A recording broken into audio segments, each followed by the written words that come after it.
Our live team coverage of this historic flooding continues now over in Hamilton County. Our Samantha Johnson has been up there all day long in Noblesville in the Riverwood neighborhood where voluntary evacuations are in place right now. Sam? That's right, Dustin and Anne Marie. In fact, this part of the neighborhood is now very quiet because all of the homes you can see around me are underwater and evacuated, which is good news. People taking the extra step to get out now while they can. But if I'm being totally honest, we just watched a car, believe it or not, drive all the way through this floodwater right in front of our camera. They made it, but it was difficult and it is dangerous. This is quick moving water. In fact, we have seen it rise while we've been here. And if you take a look this way, through some of the homes, through some of the trees, you can see that is the rushing White River that has now taken over this neighborhood. Riverwood sits on the west banks of the White River, sort of between Noblesville and Strawtown, if you're familiar with this area. Neighbors just helping each other get out while they can. I want to show you some of this destruction from the sky. The White River, like Rob mentioned, not even at its highest point yet here in Noblesville. So we know all the water you can see, all the destruction here. There is more to come as this continues to rise.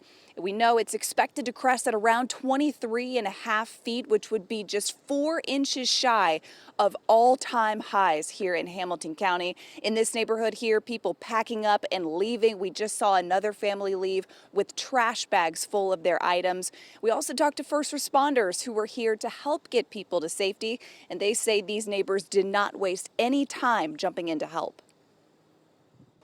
They all kind of have a plan in place because when you live by the river, they kind of know. But this is kind of moving faster than most people are used to. So I would recommend if you can get out while you can. So as for what's happening now, crews are here tracking the latest floodwaters with drones. Township trustees are here spending the day sitting down with residents in this neighborhood to talk about whatever comes next. Maybe that's the next meal. Maybe that's where they're going to sleep tonight. Folks in this community looking out for each other and making sure they are cared for. We also talked to a woman who owns the one little shop here in this neighborhood. You'll hear from her and what she is saying about all of this still ahead this evening. Guys, Hamilton County under a state of emergency tonight. There are several main thoroughfares flooded and closed, so please stay off the roads, and certainly if this is your neighborhood, do not drive through it, is the message from first responders. We'll have more for you in just a few minutes. Yeah. Yes, hopefully people will take heed. Samantha Johnson reporting live for us tonight. Thank you. And we're going to have Sam stay put. As you just heard, we'll hear again from her coming up at 5 o'clock as the water there continues to rise. Want to head northeast, though, now. Let's take you to Yorktown in Delaware County. Today, the National Weather Service issued a flash flood warning there until 6 o'clock tonight.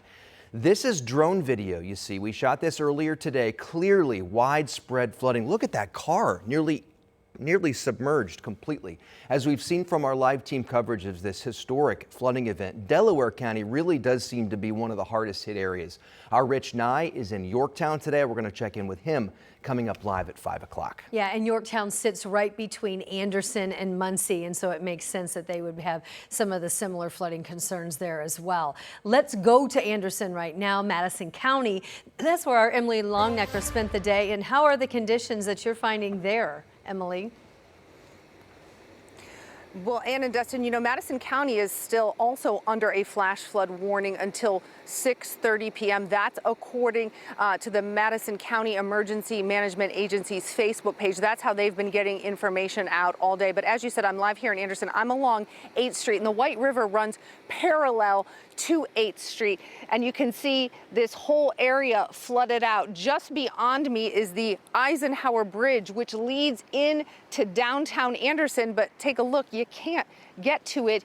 It is all flooded out. In fact, we saw a man in a kayak here just a little while ago. People have been coming here, taking pictures. They say they've never seen anything like this. The streets flooded, neighborhoods closed. People have been under mandatory evacuation orders since yesterday.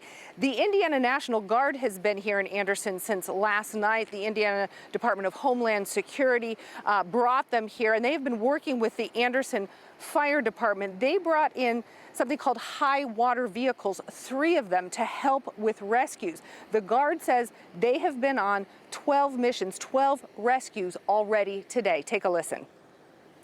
So there's been a lot of people who have been trying to drive through high water. That's mainly who we're going to help. A gentleman in his truck thought he could make it, he could not, and his truck kind of slid off the road. And again, the guard here in Anderson at the request of the Indiana Department of Homeland Security. The governor also requesting today a presidential emergency declaration through FEMA. That's to help bring federal resources here to all the areas impacted. The evacuation order, according to the city of Anderson's Facebook page, that is still in place. And there have been several homes, several neighborhoods evacuated because of that flooding.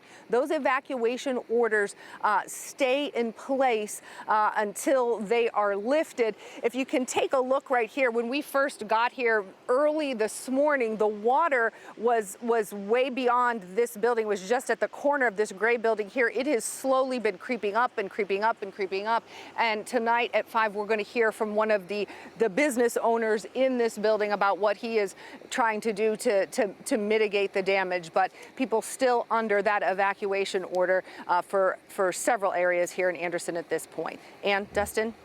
All right, Emily Longnecker reporting live for us. Thank you so much. And now let's go to Cambridge City. If you've been watching our coverage the past few days, you know that Cambridge City was hit hard as well. Catastrophic flooding forced people out of their homes and their businesses. Businesses shut down. We even saw sinkholes there in that community, you name it. And just yesterday, the city of Cambridge City actually enacted a curfew. So people in Cambridge City are supposed to be off the streets from 8 p.m. until 7 a.m. the next 7 days through next Thursday. We sent our Jenna Webster there today to check out the recovery efforts underway. We're going to check in with her in about 30 minutes. Now, up until this point, when we've been talking about this flooding, it's all been outside of the Indianapolis metro area. Listen up, that is about to change. As the White River now travels south, it hits the Wabash and then ultimately reaches the Ohio River. It will travel right through Marion County. And areas that we know well are prone to flooding here, we're talking about Ravenswood, Rocky Ripple, Broad Ripple.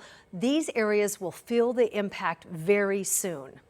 Listen up. There is a river gauge. It's near 82nd and Keystone, right up there near Keystone and the Crossing. That's what Marab Ellis is watching very closely right now, and he joins us with the major flooding impact that's expected here as soon as tonight.